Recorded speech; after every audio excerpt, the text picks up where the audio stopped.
The moon hung low over the town of Yola, in Adamawa, casting a pale glow on the narrow footpaths weaving between clay huts. Zainab crept out quietly, the sting between her thighs a brutal reminder of what she had just endured. Her footsteps were uneven, soaked with shame, soaked with blood. Behind her, the house she shared with her mother slept silently. Her mother, a tired wrinkled aging woman who gave birth to her during her middle age, and had sacrificed everything for her only daughter and brought her up, well cultured and respectful, must never know.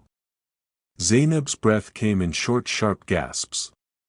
Simon had promised her the world, but she has painfully come to realize that he was just telling her sweet big nothings that she needed here for him to take advantage of her.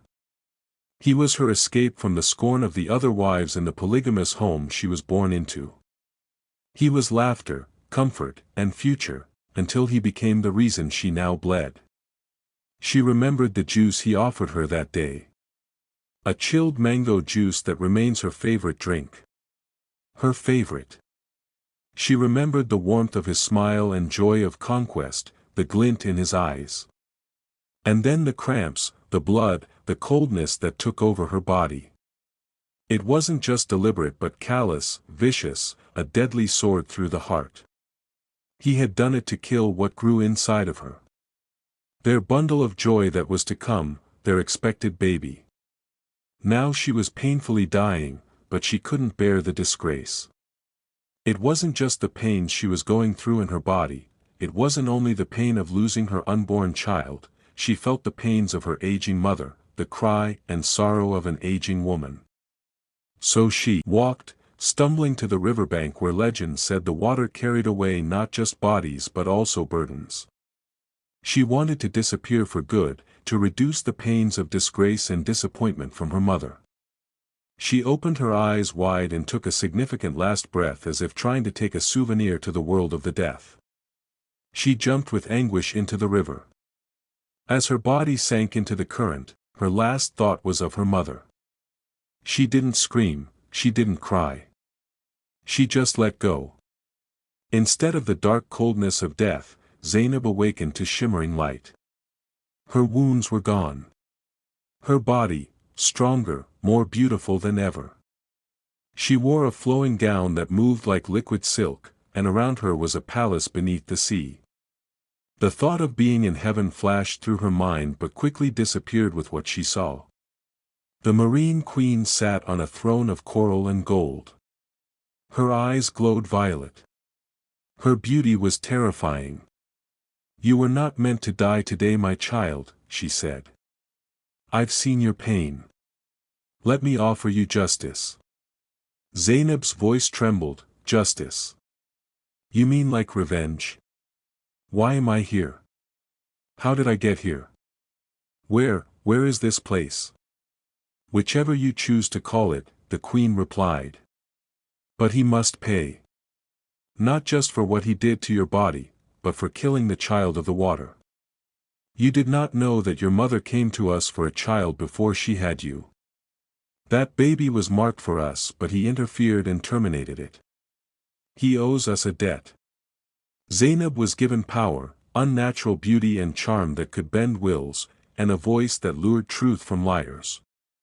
Her task was to return and go to Simon, make him fall again, and then destroy him. 3 months later, Zainab returned to town. No one recognized her.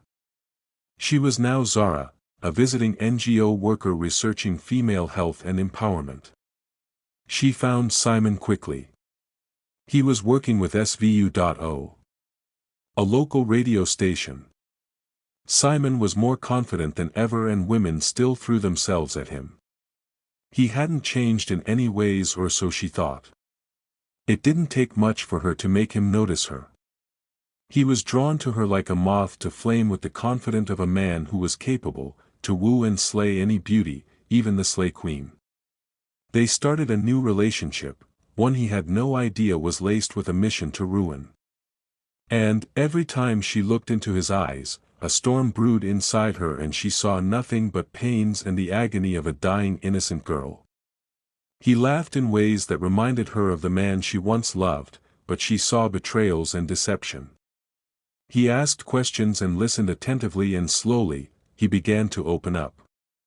They had lots of nice fun times together that is common with men that are bent to impress in their new relationship. One evening, she made him to stop at a spot that used to be her favorite hangout just about 5 months back. They spent about an hour and a half there eating local spicy street food that she had always loved before her new life. He became withdrawn, retrospective, forcing occasional smile that were unconvincing. She noticed them all but had her cards on good play. She even asked him if everything was okay, and he assured her that it was all good. His response reminded her of his deceitful self, and she looked away to hide the pains of betrayal that instantly took the light off her face. He downed his last cup of kunu in one gulp and cleared his throat. Simon confessed everything that transpired between himself and his ex. A girl called Zainab whom he loved dearly and really wanted to marry. I was threatened, he said, voice husky and low. She was pregnant for me, and we were both happy and decided to keep the news between us while we worked out plans, but my father found out. He said if I didn't end it, he would cut me off and disown me. But he was not the real problem. They already arranged my marriage to a politician's daughter, and her father, the politician, was the main problem. Zainab knew about it because I kept no secrets from her, and that was why we decided to keep the pregnancy between us. It was no longer about my father but the girl's father with his influence. And they were planning to kill Zainab if I refused to marry his daughter.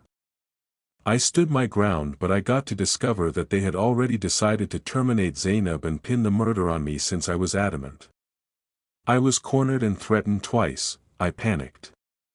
I figured that the only way to save Zainab's life was to get rid of the pregnancy so that it doesn't add much burden to her, and left her alone.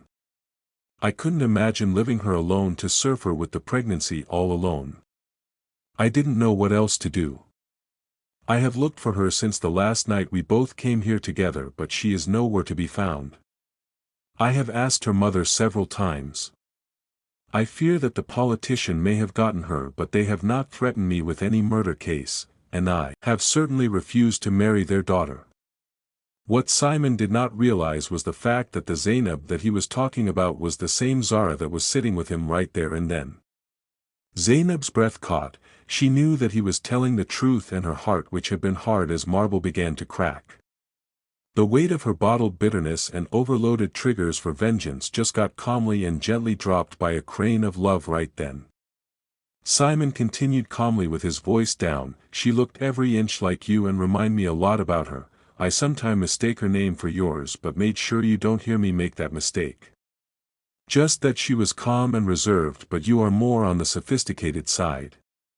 Sometimes you make me feel her vibes, but you don't know. I really loved her. I am Zainab, not Zara. Zainab had had enough and she couldn't control her emotion any long. I am sorry, I didn't mean to make you feel bad, I was just, stop it, just hold it right there. Zainab stopped Simon from apologizing. I am telling you that I am Zainab, not Zara. It was not supposed to be like this. I mean, you were not supposed to know this until I get done with you, Zainab revealed, risking everything with her voice heavy and withdrawn, and easily convinced Simon that she really was Zainab. Simon stood up from the wooden bench that they were sitting on. His eyes bulged, almost like questioning his own stupidity. He couldn't believe it, but when he was able to assure himself of his sanity, he said, "Where were you? What happened to you? Where have you been?" The range of questions did not command any certain answer. She couldn't pick any to answer. His surprise did not help him much because he missed the part where Zainab said, "You were not supposed to know until I get done with you."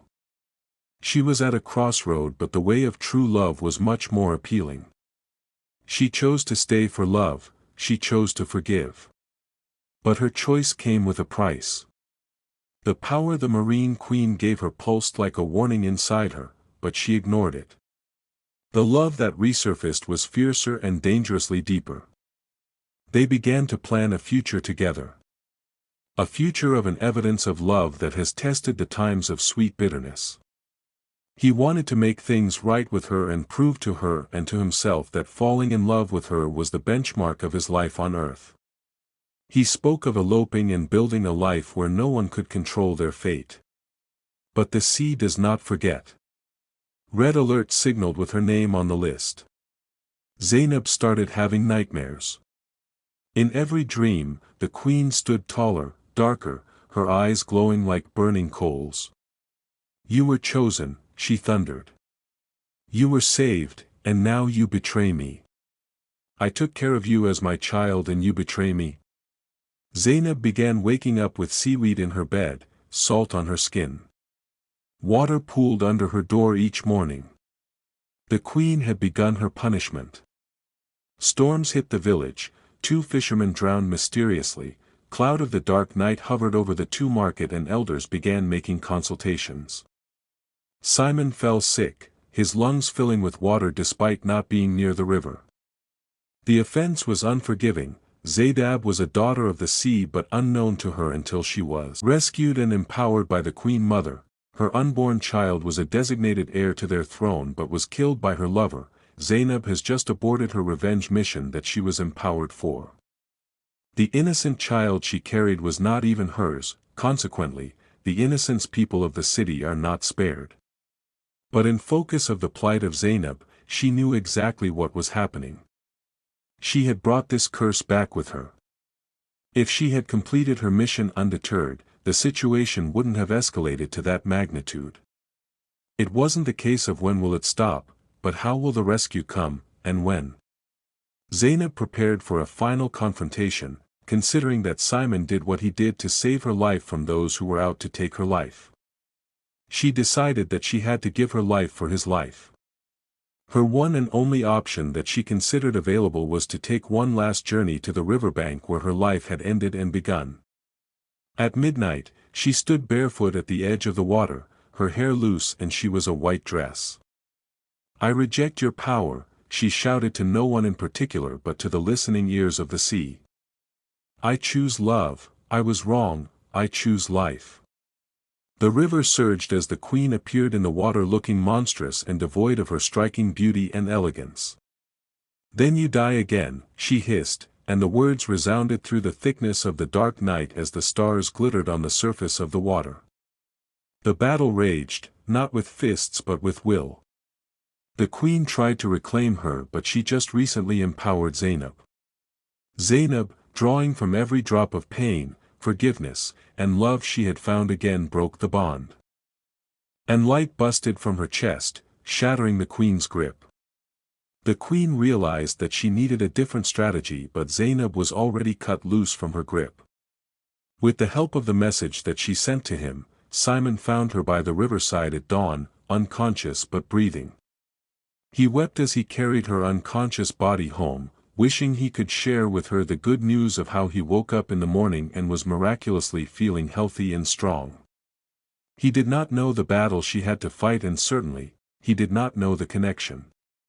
Zainab woke up days later. Her powers were gone. Her beauty was now natural and no longer mystical. But her heart was hers again. She wondered if Simon was still going to love her the same way he did. They left the town and started a new life in a nearby city where no one knew of her past.